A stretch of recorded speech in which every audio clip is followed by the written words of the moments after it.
So இப்போது periods வந்து date தள்ளி போகணும் அப்படின்றதுக்காக இந்த பொட்டுக்கடலை சாப்பிடணும் அப்படின்னு ஒரு திங் இருக்குது. ஸோ இதுவுமே ஆக்சுவலாக ஒர்க் அவுட் ஆகுமா? பொட்டுக்கடலை வந்துட்டு நிறைய பேர் இதை சொல்லியிருக்காங்க. ஏன்னா நான் சின்ன வயசுலேருந்தே அதை பார்க்குறேன். நாங்கள் சின்ன வயசில் இருக்கும்போது என்னோட சீனியர் அக்காங்க எல்லாமே அதை வந்துட்டு ட்ரை பண்ணுவாங்க.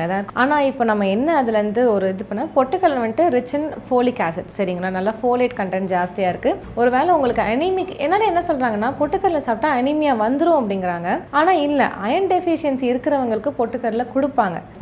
அளவுக்கு மீறினால் அமிர்தமும் நஞ்சுங்கிற மாதிரி நம்ம எப்படி இருந்தாலும் பொட்டுக்கடலை ஒன்று உட்காந்து சாப்பிட்டுக்கிட்டே இருக்க போகிறதில்ல. அந்த காலத்தில் வந்துட்டு நாங்கள் ஸ்நாக்ஸாக சாப்பிடுவோம். எங்கள் அம்மா வந்துட்டு பொட்டுக்கடலை ஒரு பெரிய சம்பளத்துலையும் கரும்பு சக்கரை நல்லா போட்டு நல்லா இது பண்ணி ஸ்நாக்ஸாக கொடுத்துட்டு போவாங்க.